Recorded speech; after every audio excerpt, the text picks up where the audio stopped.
Hello and welcome back to Hi-Fi Lo-Fi. Long time no see. I'm still here on my living room floor making amateur videos, and I haven't made one for absolutely ages.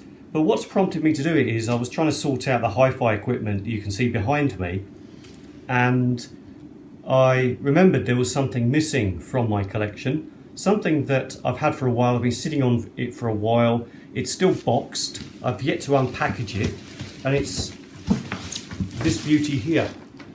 This is an A&D GX-Z9000 cassette deck. It's a very high spec cassette deck, and some of you may know about it already, but I've researched it and I bought it based on my research on the fact that it is apparently a very good cassette deck. A&D, by the way, stands for Akai and Diatone, which those two companies got together at some point and started making products together. This is the Japanese domestic model. I live in Japan. Here I am in Japan, and I'm going to unbox it. I'm going to save you the boredom of unboxing this, and I'm going to edit this out. So I'll unbox it now, and hopefully in a moment you'll see it unboxed. So here we are, it's unboxed and on my audio stand. The first thing I noticed when I took it out the box was its weight. It's quite heavy, quite sturdy. Being a Japanese domestic model from a particular era, it does have this wood panelling on either side, something that was popular in Japan for a while a few years back, possibly the 90s, the 80s, late 80s, early 90s, something like that. Certainly not my taste. It's got these large vent holes on the top, and I suppose that this particular unit obviously gets hot. Nothing really wrong with it on the top there, very good condition. And one thing I notice about the dials is that they are very sturdy metal, very heavily weighted, and solid metal dials there. So it's got solenoid controls for the transport controls, a solenoid. It has a digital display. I haven't powered it up. I'm going to power it up in a minute so you can see that. And the power button is spring loaded. It's an in-out spring loaded thing. So the GX head is something that is apparently very durable. It's very long lasting. Some people say it will just go on forever, and very famous for that. You can see it's got quartz lock because it's direct drive. So direct drive is another thing that attracted me to this cassette deck. Being direct drive means that there are no belts to wear out, certainly not belts for the transport motor mechanism.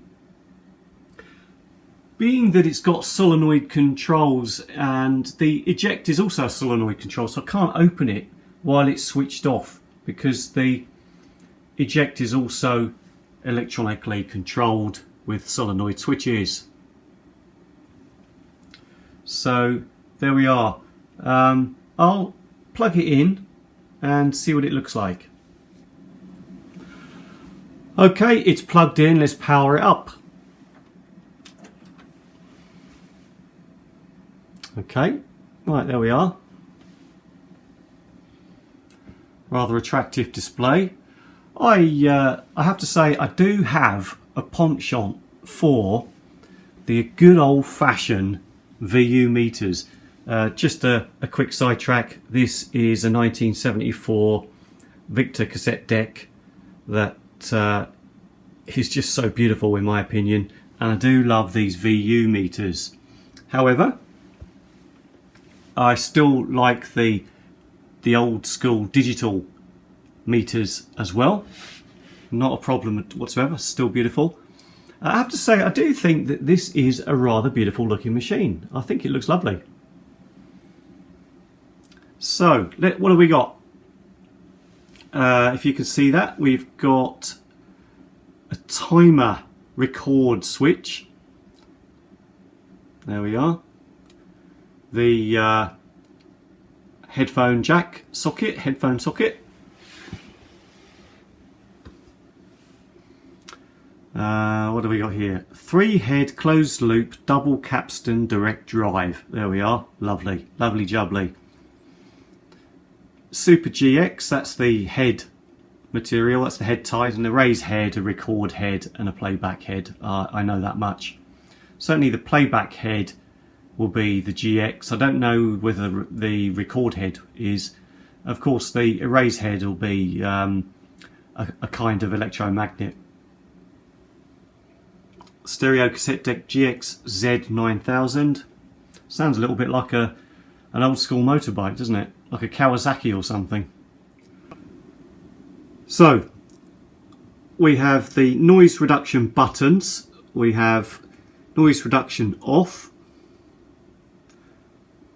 Dolby noise reduction B type, Dolby noise reduction C type, and DBX. If you're interested to know more about DBX, oh, and we've got the MPX filter. That's for when you're recording from FM radio or an FM radio source. A lot of high-end tuners, I think, tend to have an MPX filter built in, but anyway.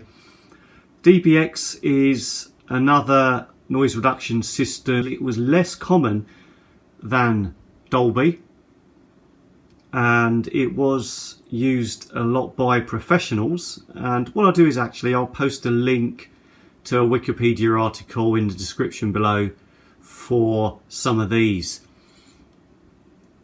I have no idea what IPLS is. I need to look that up. That's new to me. No idea what that is.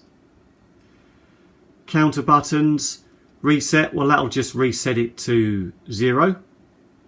The mode button, that usually toggles between remaining time and time passed, or if it doesn't have a time display, if it's simply a numerical display, how much tape has passed and how much, and you could toggle between that and how much is remaining. Yeah, I'm going to have to look up that IPLS. No idea what that is. If you know more about this than me, please comment below. I will post some links to some of this. Record cancel's a funny one. I'm not sure what that is. Well, I can guess you activate record, and it seems that you need to press another button to cancel it. That's an odd one. I don't know why they need a separate button for that. I should say that also on other cassette decks that I have, the noise reduction system is quite often toggled on one switch. So you press it once for B, once again for C, and press it again for off. But anyway, they were 3 separate buttons. Seems a little bit unnecessary, don't know.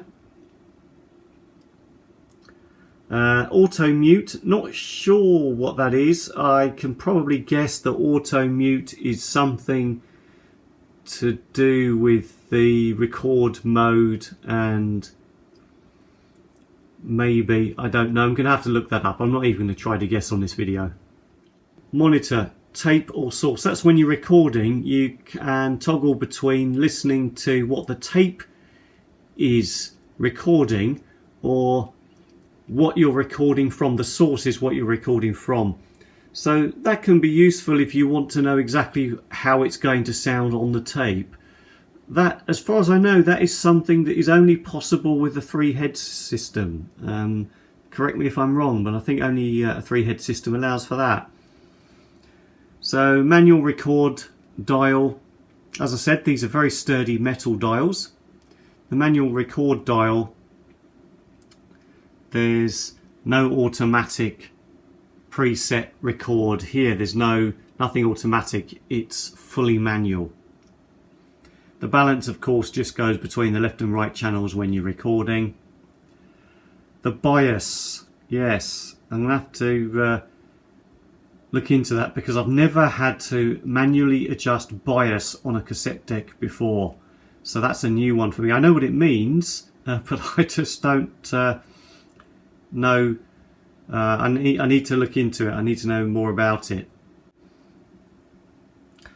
Phones level, that's just the volume for the headphones. That's all that is. So there we are. Let's have a look at the back. Here we are. Here's the back. We have line in, RCA, sockets, just the basic analog right, left channels in and out. That's pretty standard. Remember, this is an older machine, so there's nothing else on the back here, and I think this, I'm going from memory, I think it's a 1987 model. I'm going to post a link to some information on this machine in the description below. Please have a look. A&D, as I said, that's Akai and Diatone. Made in Japan.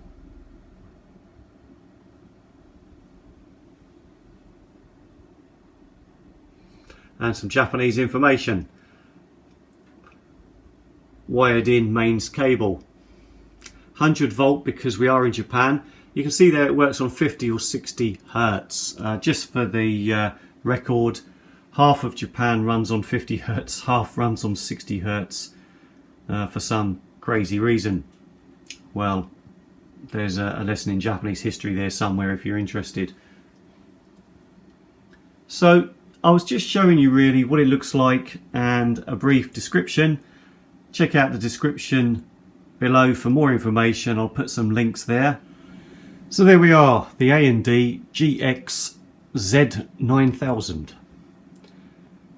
Now, I paid about just under 50,000 yen.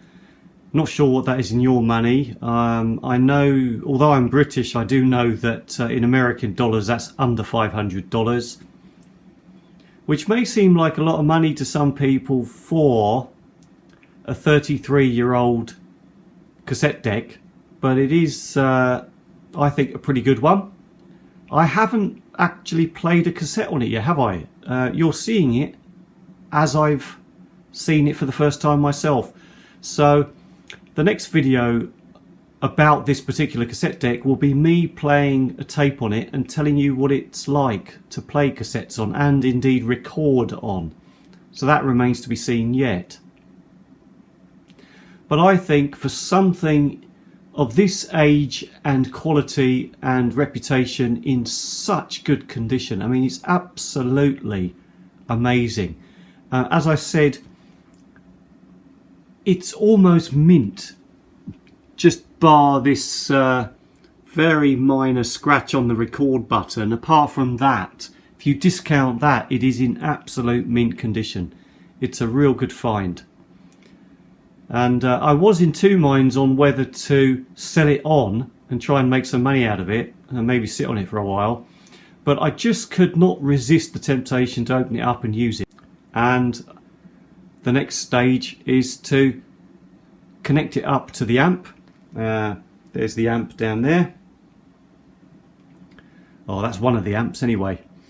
And do some recording. Maybe record from CD, which is down there. So I'm actually rigging up my gear at the moment. If you're interested, I shall be making some more videos. That's my turntable there. It's just got a tea cloth on the top to keep the dust off it. That vintage cassette deck there. Got a vintage tuner down there, Sansui tuner from about 1971 or 2 or something.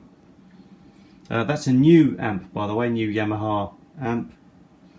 And I've got another cassette deck here, and that's the, as you can see, that's the Pioneer TD7. That is an unbelievable cassette deck. It's absolutely amazing, and I shall be making a video about that too. I've also got a mini disc deck there, which is also awesome. And the missing item there is actually, this is going in there. This is going in that slot there. And I've got a DAT deck. That's a digital audio tape deck. One of the best that you can get.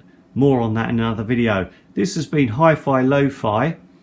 The videos are few and far between, just as and when. I'm not a professional, just an amateur, making these videos on the floor of my lounge. Catch you again soon.